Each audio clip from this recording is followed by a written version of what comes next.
Hello students, Jyoti Diwan is present with a story named Poet and Pancakes written by Ashok Mitran, a Tamil writer. Poets and Pancakes. हमारे author का नाम है Ashok Mitran. A Tamil writer recounts his years at Gemini Studio in his book My Years with Boss, which talks of the influence of movies of every aspect of life in India. The Gemini Studios, located in Chennai, was set up in 1940. It was one of the most influential film producing organizations of India in the early days of Indian filmmaking. Its founder was S.S. Vasan. The duty of Ashok Mitran in Gemini Studios was to cut out newspaper clippings on the whole variety of subjects and store them in files. Many of these had to be written out by hand, although he performed an insignificant function. He was the most well informed of all the members of the Gemini family. The following is an excerpt from the book My Years with Boss. Accept हो गया किसी की book में से कोई एक अंश निकाल के उस पर कोई एपिसोड निकाल के उस पर लिखना, यानी पोइट ऑफ पैनकेक्स जो कहानी है वो माई ईयर्स विद बॉस नामक एक बुक का एक हिस्सा है, एक एक्सेप्ट है, एक अंश है. अशोक मित्रन एक तमिल राइटर हैं जिन्होंने काफ़ी साल पहले, बहुत साल पहले की बात है, 1940 में चेन्नई में एक स्टूडियो इस्टेब्लिश किया गया जेमिनी नाम का, और वहाँ पे ये लड़का जो है वो काम करता था. वहाँ पे उसी के जेमिनी स्टूडियोज़ पे उन्होंने ये बुक लिखी है और ये बहुत जाना माना प्रतिष्ठित एक फ़िल्म स्टूडियो खोला गया था. ये बिफ़ोर इंडिपेंडेंस की ये हम बात कर रहे हैं, और उसके फाउंडर थे S.S. वासन, उसके फाउंडर थे. और वहाँ पे अशोक मित्रा का क्या काम था, न्यूज़पेपर लेके उनकी जो हेडलाइंस हैं या कुछ अच्छे टॉपिक मिलते हैं उनके कटिंग्स काट के एक फ़ाइल में रखते चलना. तो बहुत सी हाथ से भी लिखी होती थी, तो बहुत से लोगों को वो जानते थे और उनको भी वहाँ पे सब लोग जानते थे, क्योंकि वो वहाँ पे आना जाना रहता था, लोगों का आना जाना रहता था फ़िल्म स्टूडियो में. फ़िल्म स्टूडियो क्या होता है, जहाँ पे मूवीज़ बनती हैं, वहाँ पे सब लोगों को वो जानते थे. तो इसके बारे में अभी हम एक कहानी पढ़ने जा रहे हैं. तो पैनकेक्स क्या है, पोइट्स का मतलब तो आप समझते हो. पैनकेक्स एक ब्रांड है, एक जो फैशन की दुनिया में जो मेकअप के लिए जो हम ब्रांड इस्तेमाल करते हैं, जैसे हम लैक्मे है, रेवलॉन है, या कोई भी इस तरह का पॉन्ड्स क्रीम लगाते हैं, कोई भी जो हम ब्रांड यूज़ करते हैं, तो तब जो फिल्म इंडस्ट्री के लोग हीरो हीरोइन जो ब्रांड यूज़ करते थे, तो उन दिनों ये पैनकेक ब्रांड था जो बड़ा प्रचलित था उन दिनों. You must have seen this type of logo of Gemini Studio in the beginning of many old movies. Subramaniam Srinivasan, the boss and founder of Gemini Studio. Notice these words and expressions in the text. Infer their meaning from the context. कहानी पढ़ने से पहले हम ये कुछ expressions पढ़ लेते हैं. Blew over means to despair without having a serious effect. शांत हो जाना. Catapulted means catapulted into. Throw somebody suddenly with great force, किसी को ज़ोर से धक्का देना. Played into their hands. To play into somebody's hand, यदि कोई अपनी मर्ज़ी से अपना मनचाहा काम आपसे करवा लेता है, किसी के हाथों में खेलना. Heard a bell ringing, घंटी बजती सुनना. Was struck dumb means so shocked and surprised that one cannot speak, स्तब्ध रह जाना. A coat of mail means coat of mail means a metal jacket serving as armor. जैसे पहले जो राजा लोग या सेनापति कोई भी सैनिक जंग में जाते थे तो एक मेटल का कोट, एक जैकेट अपने ऊपर जो पहन लेते थे हथियारों से बचने के लिए। The favourite haunt, haunt means जहाँ कोई आता जाता नहीं, सुनसान सी जगह, भूतों जैसी लगने वाली जगह। This is a picture of a coat of mail, जिसे हम शील्ड भी बोलते हैं। Pancake was the brand name of the makeup material that Gemini Studios bought in truckloads. Greta Garbo must have used it. Miss Gohar must have used it. Vijayanti Mala must also have used it. But Rati Agnihotri may not have even heard of it. The makeup department of the Gemini Studios was in the upstairs of a building that was believed to have been Robert Clive's stables. Pancake makeup material का एक brand है जो Gemini studio में use किया जाता है। तो यहाँ पे राइटर कहता है कि मिस गोहर ने भी इसको यूज़ किया होगा, विचिंती माला ने भी यूज़ किया होगा, लेकिन रति अग्निहोत्री जो बाद में आई हैं उन्होंने इसका शायद नाम ना सुना हो। तो ये था कहाँ पे, स्टूडियो था बहुत बड़ा, लेकिन स्टूडियो का जो मेकअप रूम था जहाँ पे ये मेकअप का सामान रखा जाता था वो सीढ़ी ऊपर, बिल्डिंग के सीढ़ी ऊपर चढ़ के ऊपर वाली जगह पे होता था। कहते हैं वहाँ पे रॉबर्ट क्लाइव, क्योंकि हमें पता है बिफोर इंडिपेंडेंस हिंदुस्तान में अंग्रेज़ थे, तो और वो घोड़े बहुत बड़े होते थे, यहाँ घोड़ों की रेस खेली जाती थी, घोड़ों का इस्तेमाल किया जाता था, और जहाँ भी कहीं जाते थे तो घोड़ों पे ही जाया करते थे। तो बिफोर इंडिपेंडेंस यहाँ पे घोड़ों का बहुत ज़्यादा इस्तेमाल किया जाता था। जो इंडियंस भी थे, जैसे ज़मींदार हैं, कोई बड़े लोग हैं, तो अपना घोड़ा होता था, घोड़े पे कहीं आते जाते थे। सड़कें नहीं पूरी तरह से बनी हुई थी, बसेस नहीं चलने का रास्ता था, तो घोड़ा ही सबसे ज़्यादा इस्तेमाल, घोड़ा गाड़ी, रथ, पालकियाँ, ये चीज़ें इस्तेमाल की जाती थी। तो कहते हैं रॉबर्ट क्लाइव का स्टेबल था पहले, बाद में उसको कन्वर्ट किया हुआ था, स्टूडियो में कन्वर्ट किया था। जो आगे पीछे बिल्डिंग्स थी वो सारी रॉबर्ट क्लाइव की भी थी। तो वो कहते ट्रक भर भर के सामान आता था, यानी हीरो हीरोइन बहुत ज़्यादा मेकअप का सामान यूज़ करते थे कि वो ट्रक भर के लाया जाता था।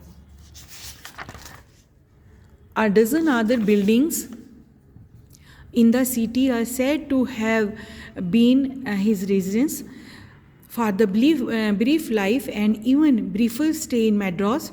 Robert Clive seems to have done a lot of moving besides fighting some impossible battles in remote corners of India and marrying a maiden in St. Mary's Church in Fort St. George in Madras. उन्होंने बहुत सी जंगें लड़ी थी, बहुत सी लड़ाइयाँ लड़ी थी। तो वो मैड्रास में उनका स्टे होता था ज़्यादातर, आगे पीछे रहते थे, ऑफिसर रहे होंगे कहीं पे। तो उनका कहते हैं ब्रीफर, कम ही स्टे होता था मैड्रास में, उनका घूमना ज़्यादा रहता था, लड़ाइयाँ लड़नी ज़्यादा रहती थी। तो उन्होंने सेंट मैरी की चर्च में किसी मैडन से, मद्रास के ही किसी चर्च की मैडन से उन्होंने शादी कर ली थी। The makeup room had the look of a hair-cutting salon with lights at all angles around half a dozen large mirrors. There were all incandescent lights. Incandescent हुआ बहुत सी चमचमाती, जगमगाती, तेज़ रोशनी वाली। जिस तरह से आप पार्लर में जाते हो, सैलून में जाते हो, तो कितनी तेज़ लाइटें होती हैं और आगे पीछे ढेरों मिरर होते हैं। तो वो कहते हैं वहाँ पे भी मेकअप रूम में बहुत से मिरर्स थे और लाइटें जगमगा रही थी। So you can imagine the very misery of those subjected to makeup. The makeup department was first headed by a Bengali who became too big for our studio and left. तो फेरी हुआ उत्सुक होना, कुछ जानने की इच्छा रखना। कहते हैं कि आप उत्सुक हो रहे होंगे, जानने की इच्छा रख रहे होंगे कि वो कैसा मेकअप रूम हुआ होगा उस ज़माने में। तो वहाँ पे एक बंगाली है जिन्होंने उसको हेड किया, चार्ज संभाला, वो वहाँ पे आए और उन्होंने छोड़ दिया। He was succeeded by a Maharashtrian who was assisted by a darbar Kannadiga and Andhra, Madras, Indian Christian and Anglo-Burmese, and the usual local Tamil. All these shows that there was a great deal of national integration. Long before AIR and Doordarshan began broadcasting programs on national integration.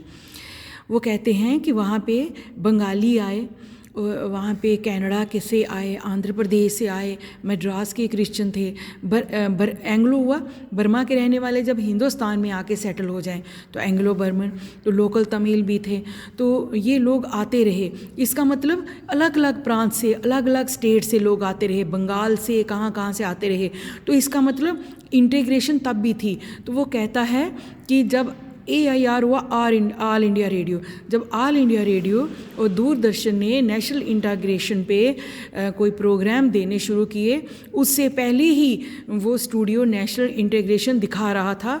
भांति भांति की जगह से भ्रांति भ्रांति के लोग आ रहे थे और वहाँ पे स्टूडियो चला रहे थे। This gang of nationally integrated makeup men could turn any decent-looking person into a hideous crimson-hued monster with the help of truckloads of pancake and a number of other locally made potions and lotions. वो कहता है कि ये सारा gang ना मंगवाता रहा भर भर के वो मेकअप का सामान, वो ख़तरनाक जैसा वो चेहरे पे एक के बाद दूसरा जो भी आता गया वो मंगवाता गया। पैनकेक्स के ढेरों सामान आते रहे, लोशन पोशंस, ये उन्होंने राइमिंग स्कीम यूज़ की है यहाँ पे। Those were the days of mainly indoor shooting, वहाँ पे कहते हैं ज़्यादा इंडोर शूटिंग होती थी, यानी स्टूडियो के अंदर ही सेट लगाया जाता था। जैसे अगर कोई जंगल का भी सीन दिखाना है तो अंदर ही पेड़, आर्टिफिशियल पेड़ लगाए जाएंगे, अंदर ही टहनियाँ लगाई जाएंगी। किसी शेर को भी या तो ज़ू से ला के ट्रेंड शेर को वहाँ रखा जाएगा, साइकिल वहाँ रखे जाएंगे, गाड़ियाँ वहाँ रखी जाएंगी, सड़कें वहाँ रखी जाएंगी। तो क्या होता था, जैसे हीरो गाड़ी में बैठा है और पीछे का दृश्य चल रहा है, पेड़ को रील से चलाते थे, हमें लगता था कि वो गाड़ी चल रही है, पेड़ खड़े हैं, लेकिन होता क्या था, गाड़ी में हीरो बैठा है, गाड़ी अपनी जगह बैठी है, लेकिन वो पेड़ इस तरह से चलते दिखा रहे हैं कि गाड़ी चल रही है। तो इंडोर शूटिंग्स होती थी। And only 5% of the film was shot outdoors. Outdoors पे कितनी शॉट होती थी फिल्म? बस थोड़ी ही, 5% के करीब। आज जैसी आजकल देखते हो, आजकल तो सारी पिक्चरें आउटडोर होती हैं, लोकेशन सेट की जाती हैं, बाहर फॉरेन में भी जाया जाता है। I suppose the sets that studio lights needed the girls and boys to be made to look ugly in order to look presentable in the movie. तो वो कहते हैं चाहे वो जैसे भी हों, उनको मूवी में अच्छा दिखना है, लड़कियों लड़कों को मूवी में अच्छा दिखना है। A strict hierarchy was maintained in the makeup department. Makeup department में स्ट्रिक्ट हायरार्की यूज़ की जाती थी। हायरार्की क्या होता है? एक स्ट्रक्चर बनाया जाता है, बड़ा, उससे छोटा, फिर उससे छोटा, फिर उससे छोटा। जिस तरह से घर में दादा है, फिर दादे के 4 बच्चे हैं, फिर उन बच्चों के बच्चे हैं, फिर बच्चों के बच्चे हैं, एक हायरार्की, एक स्ट्रक्चर तैयार किया जाता है। इसी तरह से जैसे अभी जैसे को बड़ा प्रोड्यूसर है, उसके नीचे डायरेक्टर है, डायरेक्टर के नीचे असिस्टेंट डायरेक्टर है, फिर हीरो हीरोइन है, फिर आगे मेकअप मैन है, फिर नीचे लाइट मैन है, फिर बॉय हैं जो छोटे मोटे काम करते हैं। जैसे हीरोइन शॉट लेके आती है तो उसको शॉल देना है, उसकी चप्पल उठानी है, उसकी चेंज करना है, कुर्सियाँ रखनी है, उनको लंच देना है उसको, तो ये सभी एक डिपार्टमेंट में आ जाता है। तो उसको कहते हैं हायरार्की स्ट्रक्चर। तो जो चीफ एक्टर्स थे वो इतना ज़्यादा मेकअप यूज़ कर करके तो उनके फेसेस भी अगली हो गए थे, यानी जो सुंदर थे वो भी इतना मेकअप करके अब सुंदर नहीं लगते थे।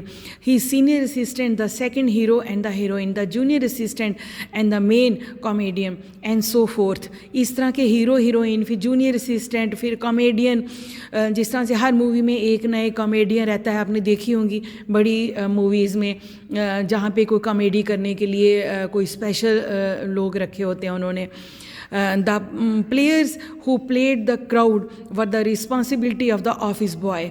ऑफिस बॉय था जो उसकी रिस्पॉन्सिबिलिटी होती थी, जो the players who played the crowd. कुछ लोग ऐसे होते हैं जो क्राउड बनाते हैं, जैसे कि बाहर आउटडोर शूटिंग करनी है, हीरो हीरोइन को गाना गाना है, कोई सॉन्ग गा रहे हैं तो उसको फिल्माया जा रहा है, उसको शॉट किया जा रहा है, तो आगे पीछे आपने देखा बड़ी भीड़ खड़ी होती है। कुछ तो उन्होंने लाए होते हैं, कुछ किराए पे लाए होते हैं, और कुछों को खुद ही रखा होता है कि भाई यहाँ आपने खड़े होना है। तो भीड़ भी एक फिल्म का एक हिस्सा है, तो वो भीड़ भी उनको चाहिए होती है। Even the makeup department of the Gemini studio had an office boy. Makeup में भी एक ऑफिस बॉय होता था जिसका काम होता था कि कौन सी हीरोइन, कौन सा हीरो मेकअप करने आ रहा है, मेकअप करने के लिए कोई है भी है कि नहीं, स्टॉक में सामान है कि नहीं है, ख़त्म तो नहीं हो गया, या मेकअप रूम में किसी को पानी तो नहीं चाहिए, गर्मी है, पंखा लगाना है, एसी तब तो नहीं होते थे, तो पंखे वगैरह ही ज़्यादा होते थे उन दिनों। तो ये सब ऑफिस बॉय का काम होता था। On the days when there was a crowd shooting you could see him mixing his paint in a giant vessel and slapping it over the crowd players. तो जो क्राउड प्लेयर्स होते थे उनके ऊपर वो बड़े जेंट होता है, बहुत बड़े वेसल होता है, बर्तन, बहुत बड़े पॉट में पेंट होता था जो वहाँ पे इस्तेमाल किया जाता था शूटिंग के दौरान। The idea was to close every pore on the surface of the face in the process of applying makeup. He was not exactly a boy, he was in his early 40s, having entered the studio years ago in the hope of becoming a star actor or a top screenwriter, director or lyrics writer. He was a bit of a poet. तो वो कहता है वहाँ पे जो makeup man की ये बात कर रहा है, जो मेकअप बॉय है उसकी बात कर रहा है कि सबको इतना वो मेकअप लगाता था, इतना थुपता था उनके ऊपर मेकअप, तो वो उसकी खुद की कितनी उम्र, वो इतना बॉय भी नहीं था, तो वो कहता है उसकी उम्र अर्ली 40s में होगी। अर्ली 40s हुआ 40 के बाद, यानी 41, 42, 43, मतलब इस तरह शुरू के 40 के बाद की उसकी उम्र ही होगी। वो वहाँ पे आया था इस उम्मीद से कि वो स्क्रीन राइटर बनेगा, यानी डायलॉग्स लिखेगा, स्क्रीन लिखेगा, जो वो अब इसके बाद ये सीन आना है, इसके बाद ये सीन आना है, अब हीरो ने बोलना है, अब हीरोइन ने बोलना है, तो वो सब जो तैयारी करता है तो या डायरेक्टर बनेगा, तो वो वहाँ पे इसी भरोसे आया था। लेकिन बन गया वहाँ पे क्या, वो मेकअप बॉय बन गया। He was a bit of a poet, वो एक शायर था, मतलब देखने में काम के देखा जाए तो वैसे उसका काम क्या था, वो एक पोइट था। In those days I worked in a cubicle, 2 whole sides of which were French windows। Cubicle क्या हुआ, जैसे आप बैंक जाते हो, बैंक में एक बड़ी सी बिल्डिंग होती है, बिल्डिंग के अंदर छोटे छोटे एरियाज़ बने होते हैं, पार्टीशन की होती है, जहाँ कोई कैशियर बैठा है, कोई कैश लेने वाला बैठा है, कोई कैश जमा करने वाला बैठा है, कहीं पे कोई इलेक्ट्रिसिटी बिल लेने वाला बैठा हुआ है, कहीं पे ऑफिस का, बैंक का मैनेजर बैठे हुए हैं। तो वो सब जो अलग अलग कैबिन बने हुए हैं, तो उनको क्यूबिकल कहते हैं, किसी हिस्सा कर देना, अलग से बांट देना। तो कहते हैं कि मैं उस एक मेरा भी एक हिस्सा बना था, वहाँ पे मेरी भी एक पार्टीशन हुई थी जहाँ पे मैं एक छोटे से हिस्से में मैं रह रहा था। तो पहले क्या होता था, हम लोग घर में भी क्या करते थे, जब हम पढ़ते थे तो हम आगे पीछे कुछ चीज़ें खड़ी करके, लकड़ियाँ या कोई ट्रंक या कुछ इस तरीके से पर्दे लगा के रस्सी से, तो एक पार्टीशन कर लेते थे जहाँ पे अभी हमारी जगह है, हमें यहाँ पे पढ़ना है या हमने यहाँ खेलना है। तो इसी तरह से वो क्यूबिकल एरिया हो गया। कहते मैं वहाँ पे रहता था और उसके दोनों तरफ फ्रेंच विंडोज़ थी। तब जो हम इंडिया में सारा सामान तकरीबन बाहर से बन के आता था, रॉ मटेरियल इंडिया से जाता था और बाहर से बन के आता था। तो कहते हैं फ्रेंच विंडोज़ थी, यानी फ्रांस से आई हुई खिड़कियाँ थी। तो I didn't know at that time they were called French Windows. कहता तब मुझे पता भी नहीं था कि इनको फ्रेंच विंडोज़ कहते हैं। Seeing me sitting at my desk tearing up newspaper day in and day out, most people thought I was doing next to nothing. It is likely that the boss thought likewise too. So anyone who felt I should be given some occupation would bog into my cubicle and deliver an extended lecture. The boy in the makeup department had decided I should be enlightened on how great literary talent was being allowed to go waste in a department fit only for bobbers and perverts. अब वो कहता है कि वो cutting काटता रहता था और जो भी कोई उसको देखता था तो वो समझते थे कि he has nothing to do, इसके पास कोई काम नहीं है, ये आइडल है, बेकार है, इसलिए काम करता रहता था। तो कहता है कि जो उसका बॉस था वो भी, उसको भी यही लगता था और हर आने जाने वाला अंदर आके उसको बाहर कहते हैं बेढंगे चाल से चलना। कहते अंदर आते थे उसके क्यूबिकल एरिया में बेढंगी चाल चलते हुए, उसको एक लेक्चर, एक बड़ा सा एक्सटेंडेड हो जाता है, बड़ा सा एक लेक्चर दे के चले जाते थे।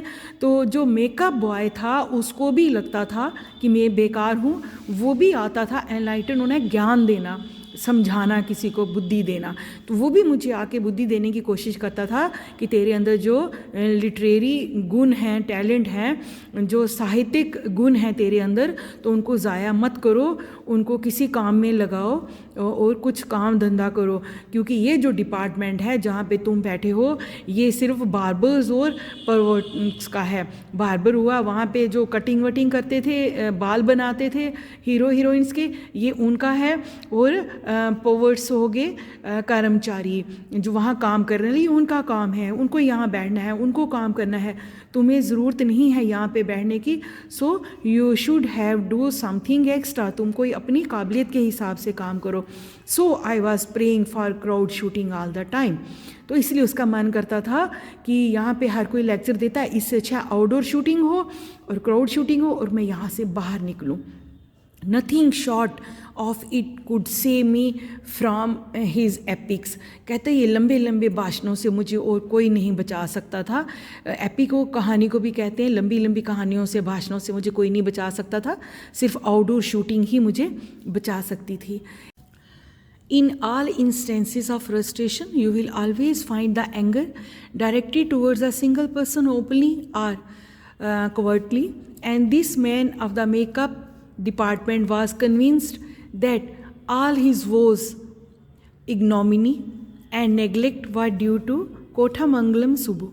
Subbu was the number one at Gemini Studios. He could not have had a more encouraging opening in films than our grown-up makeup boy had. On the contrary, he must have had to face more uncertain and difficult times, for when he began his career, there were no firmly established film producing companies or studios. Even in the matter of education, especially formal education, Subbu could not have had an appreciable lead over boy. But by virtue of being born a Brahmin, a virtue indeed, he must have had exposure to more affluent situations. He must have had exposure to most affluent situations. Affluent हुआ समृद्ध, prosper, बहुत ही हरा भरा जिसकी situations होती हैं, अच्छे घर का होता है जो। तो वो राइटर कहता है कि फ्रस्ट्रेशन के कारण थे, वो क्या थे कि जो मेकअप बॉय था उसके अंदर काबिलियत थी बड़ा बनने की, लेकिन उसको निगलेक्ट किया जा रहा था, वो संकट से गुजर रहा था, उसके साथ अच्छा नहीं हो रहा था। इग्नोमिनी मीन उसका अपमान, बुरा, उसको कड़े शब्द बोले जाते थे, उसका तिरस्कार होता था। किसकी वजह से? कोठामंगलम सुब्बू की वजह से। सुब्बू जो नंबर 2 था जेमिनी स्टूडियो में, तो जेमिनी स्टूडियो में अगर सुब्बू नंबर 2 था तो नंबर 1 कौन था? नेचुरली नंबर 1 हुआ बॉस, बॉस नंबर 1 तो सुब्बू नंबर 2। तो वो सुब्बू ही वहाँ पे ऑल इन ऑल था, सुब्बू को ही सारे काम दिए जाते थे। तो मेकअप मैन को, मेकअप बॉय को इसलिए इग्नोर किया जाता था कि सुब्बू, उनको लगता था कि ज़्यादा एफिशिएंट है, क्योंकि वो एक समृद्ध परिवार से आता था, उसको एक्सपोजर थे बाहर के, वो ज़्यादा, जैसे होता है ना कि कोई ज़्यादा आगे बढ़ के आते हैं। तो वर्चू हुआ धर्म से, उसकी ये खूबी थी कि वो क्या इंसान जब बाय बर्थ ही कुछ खूबियाँ लेके पैदा होता है, अमीर घर का जो होता है तो अमीरी की खूबी लेके पैदा होता है। तो इसी तरह से उसने कहा जो वो ब्राह्मण परिवार से था तो उसकी अपने आप में ये खूबी थी कि ऊंचे कुल में से था। तब बिफोर इंडिपेंडेंस पहले आपको पता है जात पात का बड़ा भेदभाव किया जाता था, तो ब्राह्मण को बड़ा श्रेष्ठ माना जाता था। तो यहाँ पे भी वो कहता है, एक तो सुब्बू की सबसे बड़ी खूबी थी जो जन्म से उसको मिली थी, वो था उसका धर्म, उसका ब्राह्मण होना और ऊपर से अच्छे घर का होना, समृद्ध परिवार से होना। तो वो इसीलिए सब उसको बहुत मानते थे। मेकअप मैन जो था, वो बॉय था जो, वो काबिल था वो सब कुछ करने के, लेकिन इसके बावजूद सुब्बू को वहाँ पे अहमियत दी जाती थी। अनसर्टेन का मतलब हुआ जो कुछ भी निश्चित नहीं होता। तो वो कहते हैं कि सिचुएशंस एंड पीपल, वो एक समृद्ध सिचुएशन और लोगों के बीच में से आया हुआ था, उसको एक्सपोजर था। He had the ability to look cheerful in all times even after having had a hand in a flop film. Flop film होने के बावजूद वो चीयरफुल रहता था हर समय, दूसरों को भी खुश करता था, खुद भी खुश रहता था। ही ऑलवेज हैड वो for somebody, he could never do things on his own. वो कभी खुद काम नहीं करता था, उसको जो बोला जाता था वो करता था, दूसरे उससे जो करवाते थे वो करता था।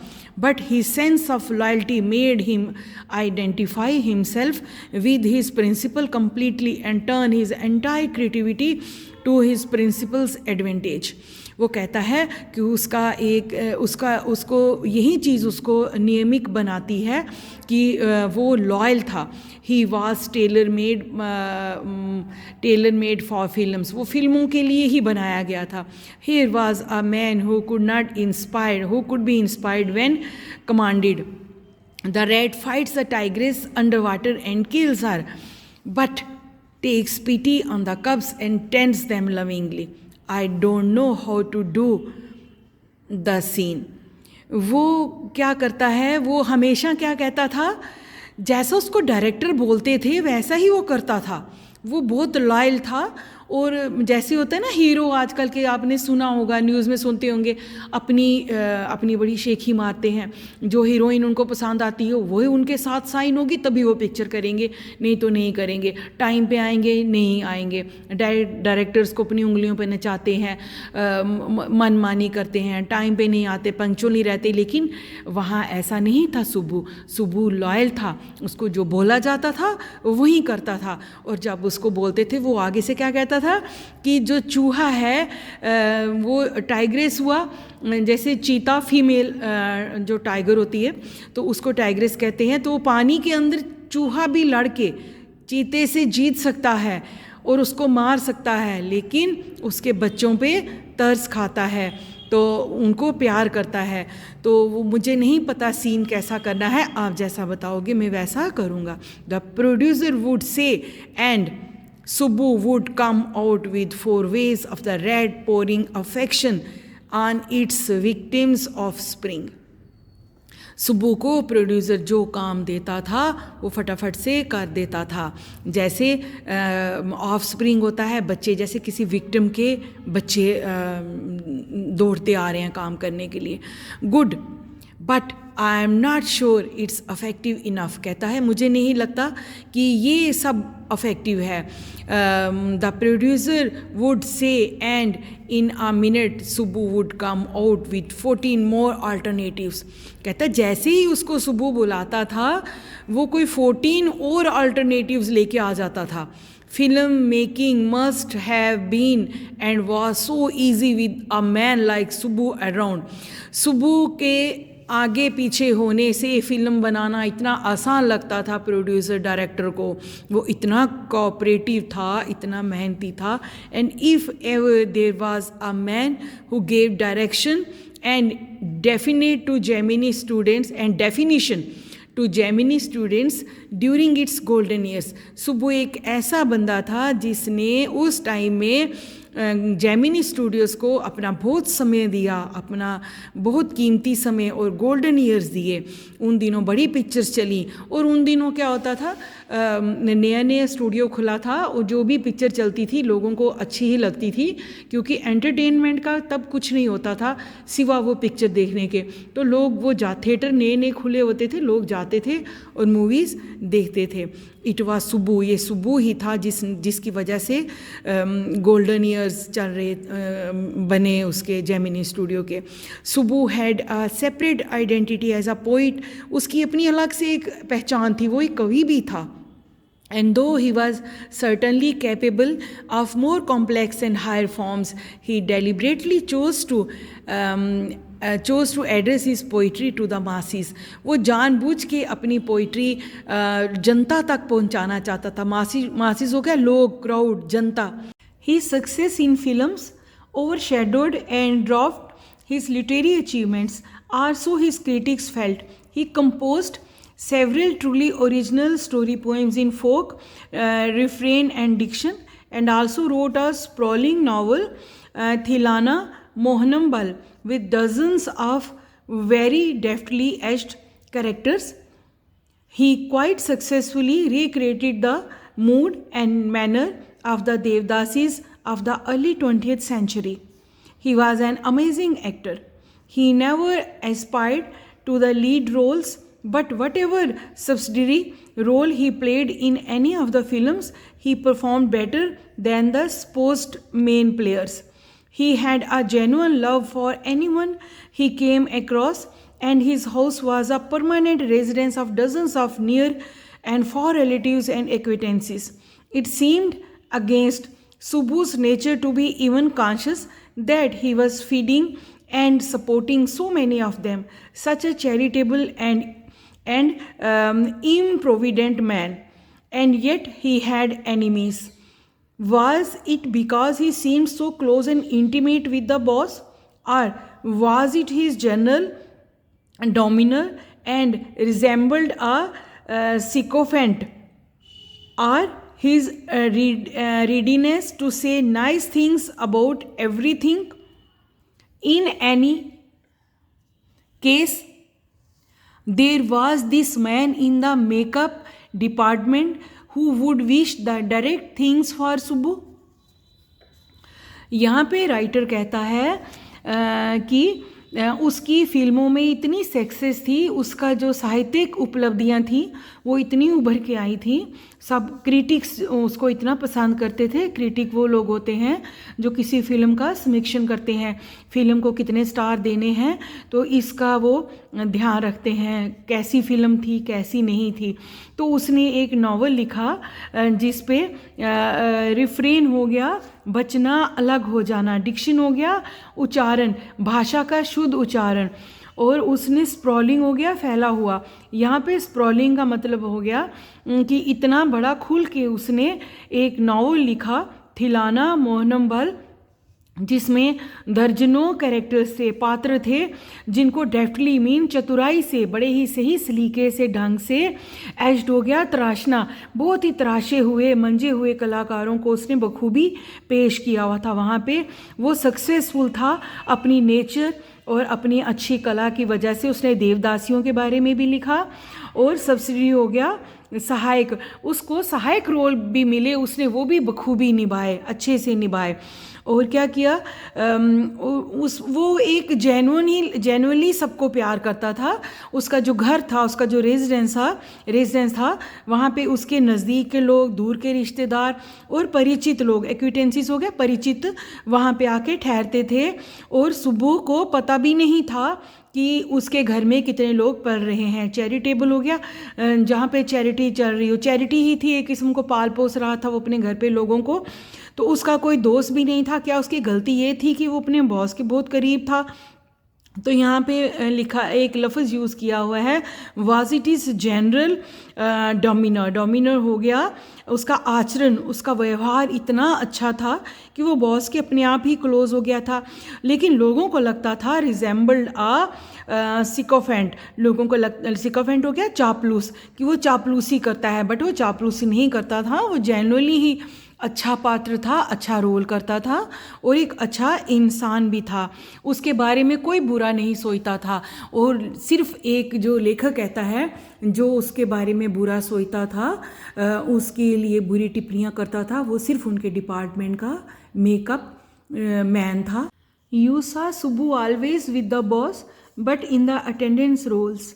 He was grouped under a department called the story department, comprising a lyre and an assembly of writers and poets. The lyre was also officially known as the legal advisor, but everybody referred to him as the opposite, an extremely talented actress who was also extremely temperamental, once blew over on the sets. While everyone stood stunned, the lyre quietly switched on the recording equipment. When the actress paused for breath, the lyre said to her, "1 minute, please," and played back the recording.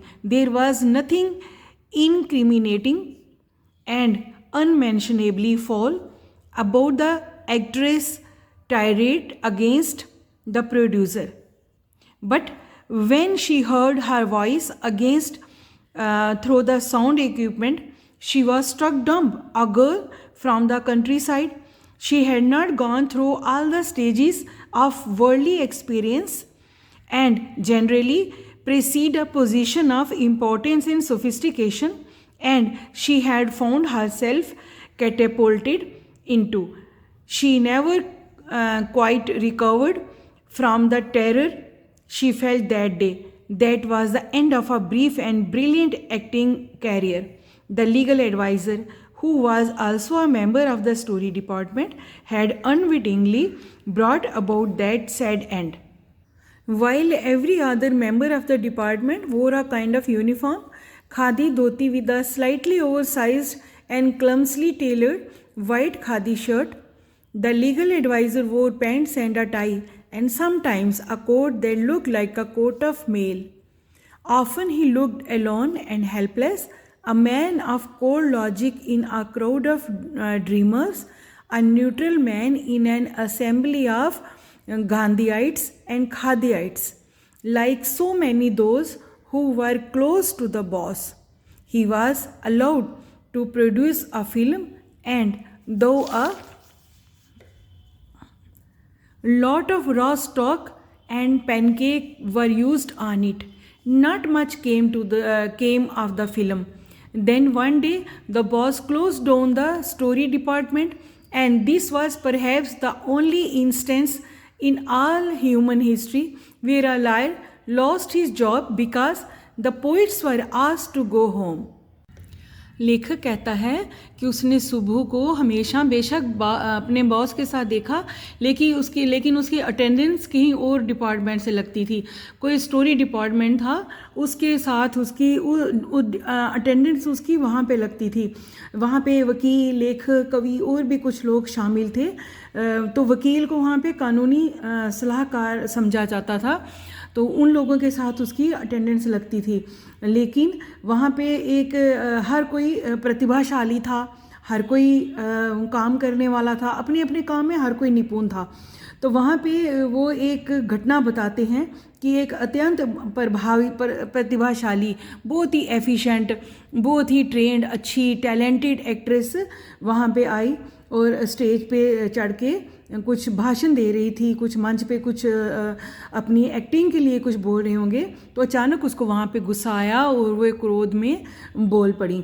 तो जैसे वो क्रोध में बोली तो उनके जो सहायक थे, उन्होंने जो रिकॉर्डिंग करने वाले थे, रिकॉर्डिंग करनी शुरू कर दी. तो जब वो गुस्साकारी थी तो उन्होंने कहा, मैम 1 मिनट रुकिए. तो अपनी रिकॉर्डिंग स्टार्ट कर दी. अपनी ही रिकॉर्डिंग, अपनी ही गुस्सा करने वाली आवाज़ को सुनकर वो स्टन रह गई, वो हैरान हो गई, उसकी बोलती एकदम से बंद हो गई हीरोइन की. तो वो कहते हैं कि काफ़ी देर तक वो उस हादसे से निकल नहीं पाई, अपने आप को निकाल नहीं पाई उस हादसे से. तो वो क्या होता है, हमारी छोटी सी गलती हमारे पूरे जीवन के लिए खतरा बन सकती है.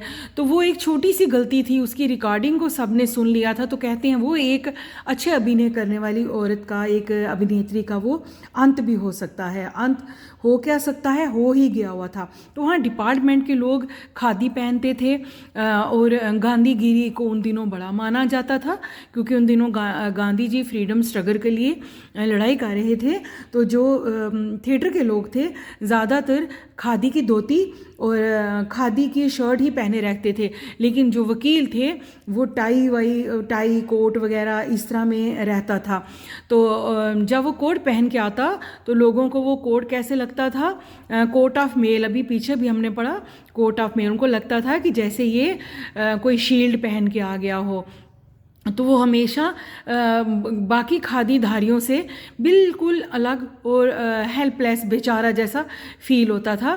बाकियों के साथ वो बिल्कुल मैच नहीं करता था कि जहाँ इतने सारे खादी पहने हुए लोग हैं, धोती वाले हैं, वहाँ एक बीच में वकील टाई पहन के घूम रहा है। तो इस तरह से वो कहते हैं कि अनेक लोगों इस तरह से अनेक लोगों की भांति और भी लोग बॉस के करीब आ गए थे और उनको फ़िल्म बनाने की परमिशन भी मिल गई थी। और कहते हैं कि खर्चा बहुत हुआ, इसके बावजूद फ़िल्म नहीं चली। बॉस ने स्टोरी डिपार्टमेंट बंद कर दिया और बाकी कर्मचारियों के साथ साथ वकील की नौकरी भी चली गई। Gemini studios was the favourite haunt of poets like S D S. Yogiyar, हो गए ये freedom fighter, Sangu Subramanyam, poet and playwright, Krishna Sastri and Hridaynath Chattopadhyay. It had an excellent mess which supplied good coffee at all times of the day and for most part of the night. Those were the days when Congress rule meant prohibition, and meeting over a cup of coffee was rather satisfying entertainment. Bearing the office boys and a couple of clerks, everybody else at the studios radiated leisure, a prerequisite for poetry. Most of them wore khadi and worshipped Gandhiji, but beyond that, they had not the faintest appreciation for political thought of any kind. Naturally, they were all averse to the term communist. Communism. A communist was a godless man. He had no filial or conjugal love. He had no compunction about killing his own parents or his children. He was always out to cause and spread unrest and violence among innocent and ignorant people. Such notions, which prevailed everywhere else in South India at that time also, naturally floated about vaguely among the khadi-clad poets of Gemini Studios. Evidence of it was soon forthcoming. लेखक कहते हैं कि Gemini studio में बहुत ही प्रसिद्ध जाने माने कवियों का आना जाना रहता था। वो उनकी फेवरेट जगह हुआ करती थी और वहाँ पे भोजनालय भी था जहाँ वो पूरा दिन काम करते, आराम करते, और काफ़ी भी थी वहाँ पे, और कर्मचारियों को भारी मनोरंजन भी होता था, उनका एंटरटेनमेंट का भी वहाँ पे सारी व्यवस्था थी। और वहाँ पे वो कॉफ़ी की चुस्कियाँ ले लेके खाना भी खाते थे और कॉफ़ी भी पीते थे और अपनी पोइट्री का, काव्य का आनंद भी लेते थे। और बहुत से लोग जो थे वो खादी पहनते थे वहाँ के कर्मचारी, और गांधी को मानते थे। उन दिनों में गांधी की पूजा की जाती थी, गांधी को बहुत माना जाता था। और बाकी जो पॉलिटिशियंस थे या नेतागिरी में या पॉलिटिक्स में किसी का कोई भी इंटरेस्ट नहीं था, वो उसके बारे में ज़्यादा नहीं जानते थे। लेकिन जो लोग जानते थे, जो लोग वहाँ पे हिंसा फैलाते थे, वो थे कम्युनिस्ट। कम्युनिस्ट शब्द से घृणा थी, लोगों को नफ़रत थी, क्योंकि कम्युनिस्ट वो है जो नास्तिक है, जो भगवान को नहीं मानता, जो गॉडलेस मैन है। और वो क्या है, फीलियल हो गया, अपने बच्चों को प्यार नहीं करना, अपने बेटा बेटी को प्यार नहीं करना। कंजुगल हो गया, विवाहिक, उनको अपने विवाहिक या जीवन से या अपने बच्चों से प्यार नहीं था। कम पंक्शन हो गया, पछताना, खेद करना, दुख करना है किसी बात का। अगर वो चाहे अपने पेरेंट्स को भी मार देते हैं, बच्चों को भी मार देते हैं, तब भी वो कभी पछतावा नहीं करते, और वो बुराई फैलाते हैं और हिंसा फैलाते हैं बिल्कुल ही इनोसेंट मासूम लोगों के बीच में। और वो कहते हैं कि वेगली हो गया, अनिश्चित रूप से। वो कहते हैं कि अनिश्चित रूप से जो खादी को नहीं मानते, कम्युनिस्ट गांधी को नहीं मानते, वो हिंसा फैला रहे हैं। और इन दिनों ये हिंसा सारे दक्षिण भारत में तकरीबन फैल चुकी हुई थी। When Frank Buchman's moral rearmament army, some 200 strong, visited Madras sometime in 1952, they could not have found a warmer host in India than the Gemini Studios. Someone called the group an international circus. They won't they were not very good on the trophies, and their acquaintance with animals was only at the dinner table, but they presented two plays in a most professional manner. There, Jotham Valley and The Forgotten Factor ran several shows in Madras, and along with the other citizens of the city, the Gemini family of 600 saw of plays over and over again. The message of the plays were usually plain and simple homilies, but the sets and costumes were first rate. Madras and the Tamil drama community were terribly impressed, and for some years, almost all Tamil plays had a scene of sunrise and sunset in the manner of Jotham Valley, with the bare stage, a white background curtain, and a tune played on the flute. It was some years later that I learnt that the MRA abbreviation हुआ moral rearmament. MRA was a kind of counter movement to international communism, and the big bosses of Madras like Mr. Vasan simply played into their hands. I am not sure, however, that this was indeed the case, for the unchangeable aspects of these big bosses and their enterprises remain the same. MRA or no MRA, international communism or no international communism, the staff of Gemini Studios had a nice time hosting 200 people of all hues and sizes, of at least 20 nationalities. It was such a change from the usual collection of crowd players waiting to be slapped with thick layers of makeup by the office boy in the makeup department. Frank Buchman की moral rearmament army, जो एक international communism के ख़िलाफ़ एक गतिविधि थी, एक प्रक्रिया थी, जो 1952 में मैड्रास में आई, और वो लोग जेमिनी स्टूडियो में ही ठहरे, क्योंकि जेमिनी स्टूडियो से अच्छा कोई और होस्ट हो नहीं सकता था। वो कोई 200 के करीब लोग थे, वो वहाँ पे ठहरे, जिनका बड़ी गर्मजोशी से स्वागत किया जेमिनी स्टूडियो वालों ने। और 2 प्ले किए गए, जोथन वैली एंड फॉरगटन फैक्टर, और ये अलग अलग थिएटर्स में चले, अलग अलग जगह चले, और लोगों ने इन दोनों प्लेस को बहुत सराहा, बहुत माना। और जेमिनी स्टूडियो की जो फैमिली थी, वो कोई 600 के करीब लोगों ने इस प्ले को देखा, और इस प्ले का मैसेज यही जाता था, ब्रदरहुड, कि हम प्यार से रहें, हिंसा को हटाएं, और नेचुरली गांधीगिरी पे ही चलने वाली ये मंडली रही होगी। तो वहाँ पे उन्होंने अपना इंटरेस्ट दिखाया कि इंटरनेशनल लेवल पे हम किस तरह से कोई अच्छी चीज़ को, अच्छा लेसन किसी फिल्म के या किसी नाटक के ज़रिए हम लोगों को पहुंचा सकते हैं। तो मद्रास और तमिल के जो नाटक कंपनी के जो लोग थे, जो वो जेमिनी स्टूडियो में वहाँ पे आए, वहाँ पे ही तैयारी हुई, वहाँ पे ही सब कुछ सेटिंग की गई, और वहाँ पे एक सफ़ेद पर्दा लटका रहता था, जहाँ पे एक बांसुरी की धुन बजा करती थी, और कम से कम विभिन्न राष्ट्र, डिफरेंट जो कंट्रीज़ के लोग आए थे, वो भी वहाँ पे थे। और जेमिनी स्टूडियोज़ के जो कर्मचारी थे, उनका बड़ा मज़ेदार समय बीता, क्योंकि इतने लोग आए थे, अलग अलग देशों से आए थे, अलग अलग नाटक कंपनियों से वहाँ ठहरे थे, एक मेला जैसा लगा हुआ था, और उनका बहुत अच्छा समय बीता। और ये जो लोग थे सारे कम्युनिज़म के खिलाफ थे। और रोज़ की दिनचर्या में वो कहते हैं, स्टूडियो में एक माहौल, एक रस भरा माहौल था, उसमें एक बड़ा स्वागत योग्य परिवर्तन आया, बहुत एक अच्छा समय बीता। अभी भी होता है, अभी भी आप देखते हो कहीं ना कहीं पे फिल्म फेयर लगता है, जहाँ पे बहुत से देशों की फिल्में वहाँ पे दिखाई जाती हैं, और जो अच्छी फिल्म है उसको अवार्ड मिलता है। इंटरनेशनल लेवल पे आपने ऑस्कर सुना होगा, ऑस्कर अवार्ड दिए जाते हैं पूरी दुनिया में। जो बेस्ट फिल्म होती है, चाहे किसी भी देश की हो, किसी भी भाषा में हो, सबसे ज़्यादा अच्छी चलने वाली फ़िल्म को अभी भी अवार्ड मिलता है।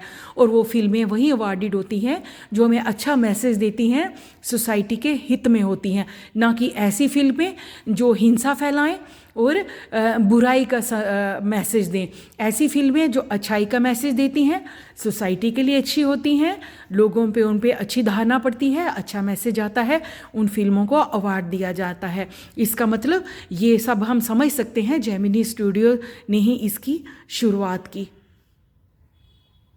A few months later, the telephone lines of the big bosses of Madras burst, and once again we at Gemini Studio cleared a whole shooting stage to welcome another visitor. All they said was that he was a poet from England. The only poets from England the simple Gemini staff knew or heard of were Wordsworth and Tennyson. The more literate ones knew of Keats, Shelley, and Byron, and one or two might have faintly come to know of someone by the name of Eliot. Who was the poet visiting the Gemini Studio now? अचानक कुछ महीने बीतने के बाद जब वहाँ पे telephone लाइनें भी आ गईं, अब एडवांसमेंट होती जा रही थी, तरक्की की तरफ बढ़ रहा था सब कुछ, तो वहाँ पे एक विजिटर का आना हुआ। एक ऐसे वहाँ पे एक र्यूमर हुआ कि कोई इंग्लैंड से कोई विजिटर आ रहे हैं जो वहाँ पे आएंगे, रहेंगे, जेमिनी स्टूडियो का निरीक्षण करेंगे। तो वो हैरान था हमारा राइटर। वो कहते हैं कि हमने वर्ड्सवर्थ के बारे में सुना था, टेनिसन के बारे में सुना था, और पोइट कीट्स के बारे में सुना था, शैली बायरन के बारे में सुना था, और ज़्यादा से ज़्यादा कुछ हद तक एक फेंटेड सी मेमोरी आती है कि एलाइट के बारे में सुना था, लेकिन इसके अलावा हमने और किसी के बारे में नहीं सुना। ये कौन है जो जेमिनी स्टूडियो में आ रहा है? Indoor shooting at Gemini studio. He is not a poet, he is an editor. That's why the boss is giving him a big reception. Vasan was also the editor of the popular Tamil weekly Ananda Victim. He was not the editor of any of the known names of British publications in Madras, that's those known at the Gemini Studios, since the top men of the Hindu were taking the initiative. The surmise was that the poet was the editor of a daily, but not from the Manchester Guardian of the London Times. That was all that even the most well-informed among us knew. At last, around 4 in the afternoon, the poet arrived. He was a tall man, very English, very serious, and of course very unknown to all of us, battling with half a dozen pedestal fans on the shooting stage. Srinivasan Tamil weekly Ananda victim के संपादक थे, यानी editor थे। बस हर कोई इतना ही जानता था कि इंग्लैंड से जो मेहमान आ रहे हैं वो एक पोइट नहीं है, एडिटर हैं, और इसीलिए श्रीनिवासन उनका धूमधाम से स्वागत कर रहे हैं। इसके अलावा और उनके बारे में किसी को भी ज़्यादा जानकारी नहीं थी, पक्का पता नहीं था। सरमाइश हो गया, शक करना, किसी बात का पक्का पता नहीं होना। आखिरकार शाम को 4 बजे मेहमान पहुंच गए। वो एक लंबे और अच्छे सीरियस व्यक्तित्व के लगने वाले इंसान थे, और हर कोई उनके बारे में ज़्यादा नहीं जानता था, और वो भी सबके लिए अननोन थे, और उनके पीछे बहुत सारे उनके पैदल चलने वाले फैंस थे। The boss read out a long speech. It was obvious that he too knew precious little about the poet or the editor. The speech was all the most general terms, but here and there it was peppered with words like freedom and democracy. उन्होंने आके speech की। उनकी speech, paper का मतलब हो गया काली मिर्ची, यानी जैसे हम बात करते हैं कि मिर्च मसाला लगा के बात करना। उनकी जो स्पीच थी वो फ्रीडम और डेमोक्रेसी के शब्दों से भरी हुई थी। देन द पोइट स्पोक, तब उन्होंने बात की। He could not have addressed a more dazed and silent audience. No one knew that he was talking about, and his accent defeated any attempt to understand what he was saying. कोई उनकी ज़्यादा speech को समझ नहीं पा रहा था। उनका इंग्लिश स्टैंडर्ड इतना हाई था, इतना अच्छा एक्सेंट था उनका कि उनकी इंग्लिश को वहाँ के लोगों को समझना मुश्किल हो रहा था। और डेज्ड हो गया, घबराई हुई, जैसे वहाँ पे उस टाइम में अंग्रेज़ों से सब घबरा जाते थे कि कौन है, कहाँ से आया है, क्या स्पीच करने वाला है। ऐसा कुछ नहीं था, घबराई हुई नहीं थी ऑडियंस, और साइलेंट चुपचाप स्पीच सुन रहे थे। The whole thing lasted about an hour. वो सारी ये जो कार्रवाई थी, जो स्पीच थी, आधा घंटा चली। Then the poet left and we are disposed in utter bafflement. What are we doing? What is an English poet doing in a film studio which makes Tamil films for the simplest sort of people? वो सारे हैरान थे कि आम जनता के समझने के लिए, आम लोगों के लिए जो तमिल फिल्म यहाँ पे बनाई जाती हैं, यहाँ इस इंग्लिश मैन का, इंग्लैंड से आए हुए इस बंदे का क्या काम है. People whose lives least afforded them the possibility of cultivating a taste for English poetry. The poet looked pretty baffled too, for he too must have felt the sheer incongruity of his talk about the thrills and travails of an English poet. His visit remained an unexplained mystery. Bafflement का मतलब होता है चकरा जाना. उन सबके सिर चकरा गए थे, वो सब लोग चकरा गए थे उसको देखकर, उसके आने का रीज़न जानने के लिए, उसकी बातें सुनकर. तो उसका जो आना था वो थ्रिल्स एंड ट्रिवेल्स हो गया, रोमांच और यात्रा से भरा हुआ. मतलब उनको पता ही नहीं चला था कि वो क्यों आया था. अनएक्सप्लेन्ड मिस्ट्री, उसकी जो आने की वजह थी वो एक अनसुनी पहेली बन गई जिसको कोई भी सॉल्व नहीं कर पाया, जिनको पता भी नहीं चला कि वो क्यों आया था, क्यों स्पीच की, क्या कारण था.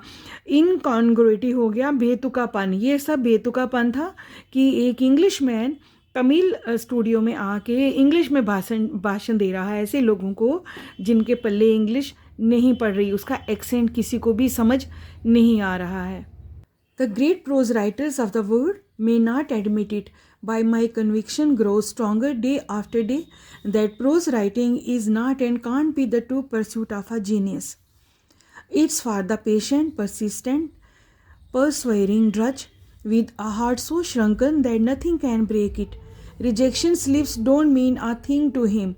He at once sets about making a fresh copy of the long prose piece and sends it on to another editor and closing postage for the return of the manuscript.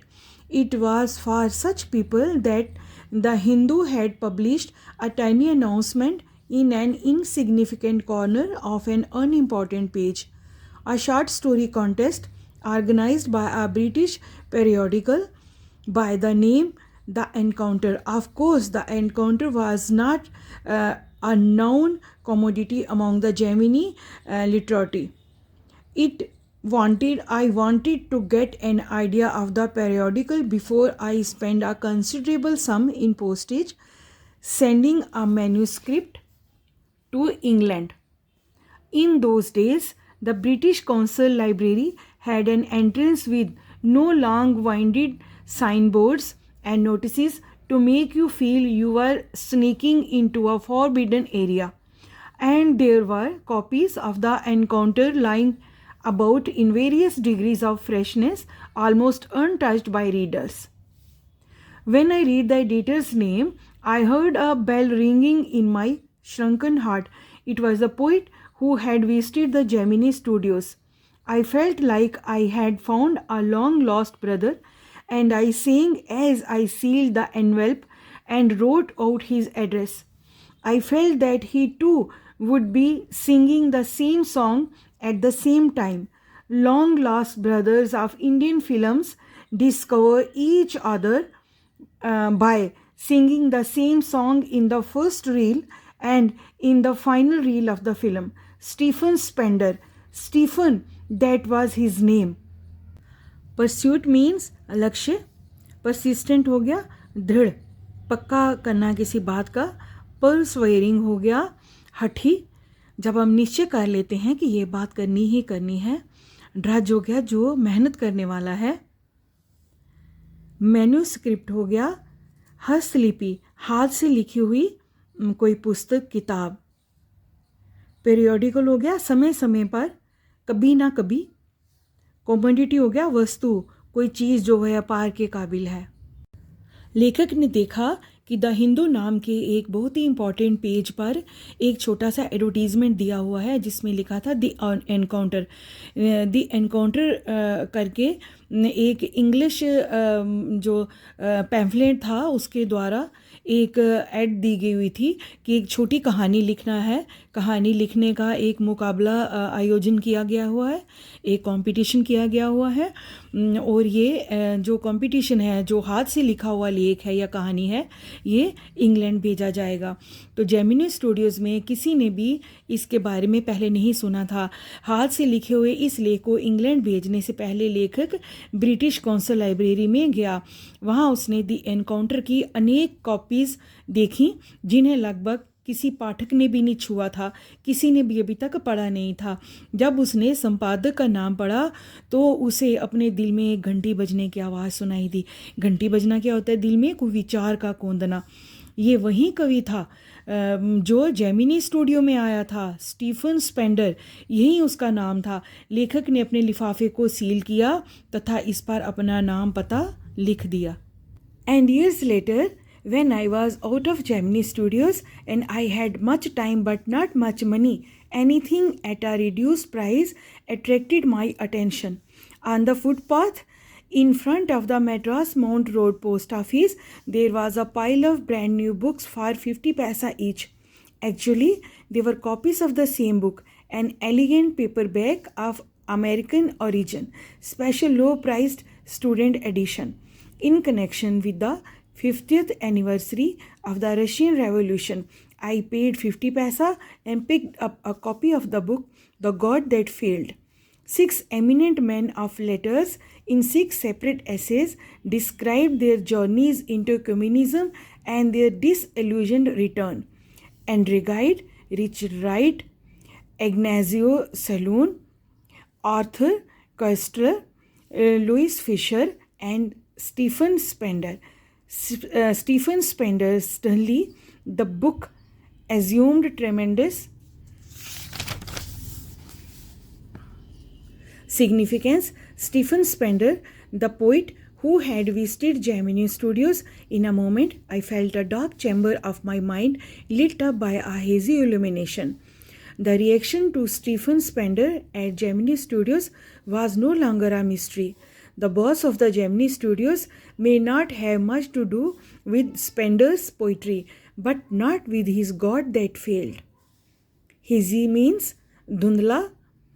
बहुत साल बाद जब लेखक Gemini studio में काम नहीं करता था, उसके पास काफ़ी समय था लेकिन पैसे नहीं थे। हर वो चीज़ जो कम पैसों में बिकती थी वो उसी की तरफ अट्रैक्ट होता था। तो अचानक उसने मैड्रास के एक फुटपाथ पे किताब बेचने वाले का एक स्टॉल जैसा लगा था। वहाँ पे उसने सेम किताब की काफ़ी सारी कॉपीज़ देखी जो एक कॉपी की कीमत 50 रुपये में लगा रहा था। एक्चुअली ये बच्चों के लिए रखा था कि बच्चे कम दामों में उसको ख़रीद पाएँ। तो लेखक ने एक कॉपी ख़रीद ली और 50 पैसे दे दिए। उस किताब पे शीर्षक था द गॉड दैट फेल्ड। 6 बहुत ही मशहूर, बहुत ही अच्छे जो विद्वान लोग थे, उन्होंने 6 अलग अलग लेखों में इसको डिस्क्राइब किया हुआ था। वे कम्युनिज़म की यात्रा पर कैसे निकलें और किस तरह निराश होकर घर लेटें, इस टॉपिक को डिस्क्राइब किया हुआ था। इनमें से एक स्टीफन स्पेंडर था। जो 6 विद्वानों के नाम हैं उनमें से एक स्टीफन स्पेंडर था। अचानक ही वह पुस्तक लेखक के लिए बहुत ही इम्पॉर्टेंट बन गई, प्रोमिनेंट बन गई। ये वही स्टीफन स्पेंडर था जो जेमिनी स्टूडियोज़ में आया था। जेमिनी स्टूडियो में अब उसकी यात्रा जो थी वो पहले हम कहते थे अनसुनी पहेली है, अब वो नहीं रही। अब जो अशोक मित्रन थे जो लेखक हैं कहानी के लिए, उनके लिए सॉल्व हो गई ये पहेली। अंत में उनको पता चल गया कि स्टीफन स्पेंडर कौन है, वहाँ पे क्यों आए थे, उनके आने का क्या कारण था। उनकी प्रतिक्रिया जो है वो उसको समझ में आने लगी। डियर स्टूडेंट्स, ये आपके हर पेज पे कुछ क्वेश्चंस दिए जा रहे हैं। जैसे जैसे हम कहानी को पढ़ते हैं तो उसके रिलेटेड क्वेश्चंस हर पेज पे आते जाते हैं। ये देखिए पेज नंबर 59 पे ये आपके 4 क्वेश्चंस हैं। और यहाँ पे देखिए ये 61 पेज पे आपके 5 क्वेश्चंस आ गए। और उसके बाद ये आपके 6 क्वेश्चंस आ गए और ये आपके फिर से 3 क्वेश्चंस आ गए जो मोस्टली शॉर्ट टाइप होते हैं।